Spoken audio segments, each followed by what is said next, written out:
À quoi ressemblerait votre vie si vous pouviez complètement vous détacher du regard des autres? Si vous pouviez faire et dire ce dont vous avez vraiment envie, sans vous soucier de ce que les autres vont en penser et vont dire.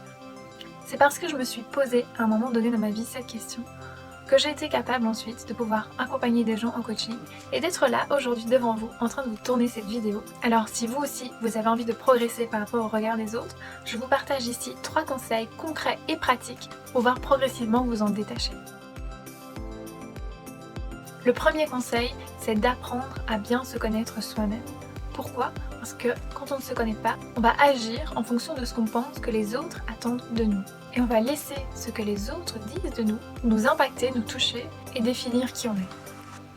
Pourtant, c'est à vous et à personne d'autre de décider qui vous êtes et qui vous avez envie de devenir. En faisant ça, ça va vous permettre de prendre du recul par rapport au discours des autres sur vous, que ce soit au niveau positif ou négatif d'ailleurs. Vous allez pouvoir accueillir la critique et prendre ce qui vous intéresse pour vous remettre en question, progresser par exemple, sans que cela remette en cause complètement qui vous êtes. Alors, pour ça, je vous propose un exercice. Prenez une feuille de papier et de quoi écrire. Et ce que je vous invite à faire, c'est de dresser la liste de toutes vos forces, vos qualités, et aussi de vos défauts et des points que vous pensez qui pourraient être améliorés.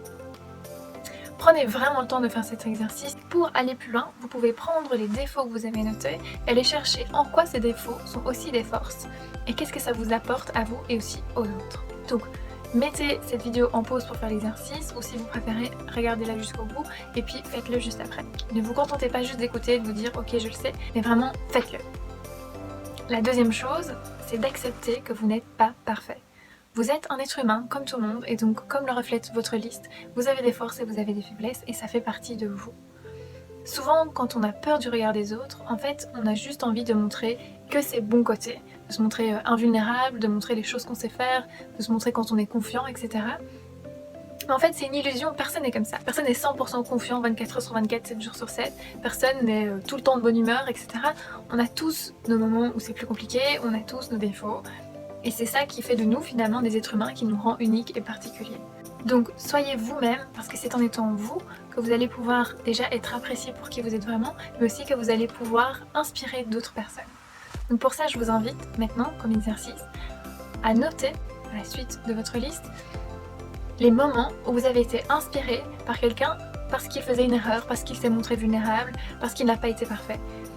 À quel moment dans votre vie, parce que vous avez vu une personne qui se montrait imparfaite, soit vous vous êtes senti inspiré parce que vous vous êtes dit par exemple elle a peur mais elle le fait quand même, soit parce que vous vous êtes dit mais si elle peut le faire, moi aussi. Donc sur votre feuille de papier, notez ces situations, ces personnes qui vous ont inspiré, qui vous ont donné de la motivation parce qu'elles se sont montrées imparfaites. Ce qui m'amène à mon troisième point, c'est de vous centrer sur les autres.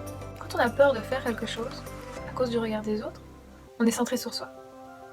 On se dit et si j'échoue, et s'ils me trouvent nulle, et si je n'étais pas à la hauteur, et si ça ne marchait pas. Quand on pense à ça, on est centré sur nous.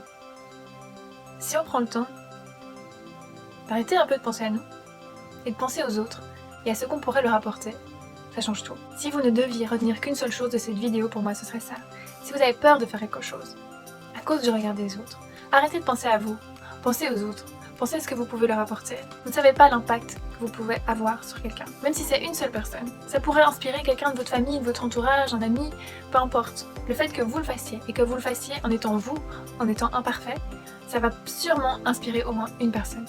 Pour cette personne, ça vaut la peine de se lancer, ça vaut la peine de se confronter au regard des autres. Et surtout, ça vaut la peine de faire ce qui est important pour vous. Donc le troisième exercice que je vous propose, c'est de penser à une chose que vous avez vraiment envie de faire. Vous vous freinez par peur de ce que les autres vont penser de vous. Par rapport à ça, demandez-vous qu'est-ce que ça peut apporter aux autres, que ce soit à votre famille, vos amis, peu importe, des gens que vous connaissez peut-être pas, pensez à ce que ça peut apporter aux autres. Pour terminer, je vous invite simplement à penser à cette phrase et à vous dire régulièrement qu'il vaut mieux être rejeté pour qui vous êtes que d'être aimé pour qui vous n'êtes pas.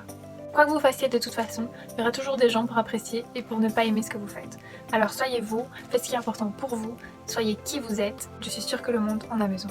Partagez-moi en commentaire ce que vous allez faire et ce que ça va apporter aux autres. Partagez-la aux personnes de votre entourage qui ont envie de se détacher du regard des autres. Je vous dis à très vite dans une prochaine vidéo et d'ici là, prenez soin de vous.